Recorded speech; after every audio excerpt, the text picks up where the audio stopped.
Assalamualaikum warahmatullahi wabarakatuh. Perkenalkan, nama saya Mufid Hayun Nurfami Arif dari kelas 10 MIPA 5, ingin menjelaskan tentang perkembangan agama Islam di Indonesia.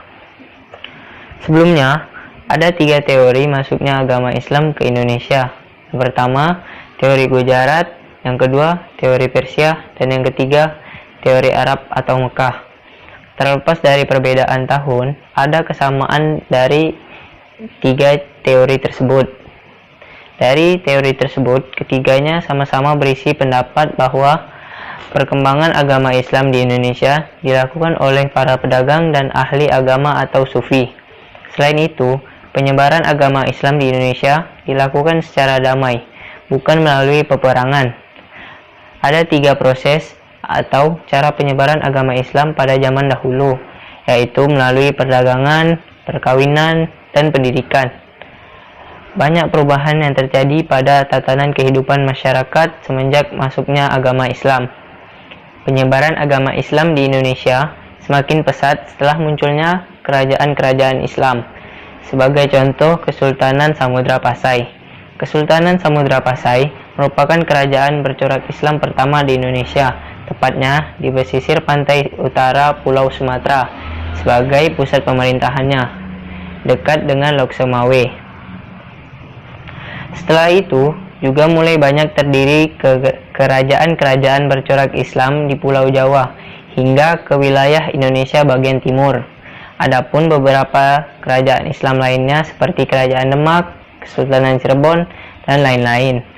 Kemudian, lanjut pada abad ke-20, umat Islam di Indonesia mulai mencoba bangkit seiring banyaknya gerakan umat Islam untuk membebaskan diri dari kolonialisme dan imperialisme Barat secara global.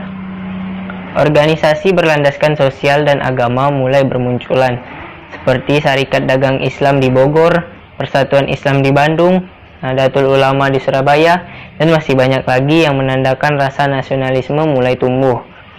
Pada masa penjajahan Jepang, beberapa ahli memiliki pendapat yang berbeda.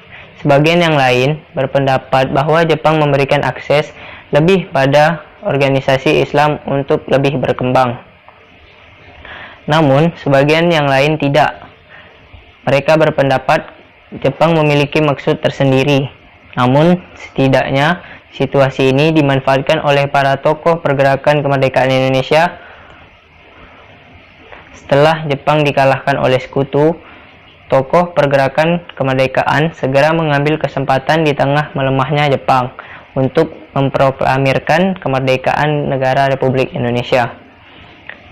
Kemudian, perkembangan dan peran Islam di Indonesia semakin pesat. Salah satunya adalah berdirinya Majelis Ulama Indonesia atau MUI pada tahun 1975. Lembaga-lembaga keuangan Islam dan organisasi-organisasi massa Islam. Hingga sekarang penyebaran agama Islam dipermudah dengan adanya teknologi yang sudah canggih untuk menyebarkan agama Islam yang lebih luas. Sekian video dari saya. Wassalamualaikum warahmatullahi wabarakatuh.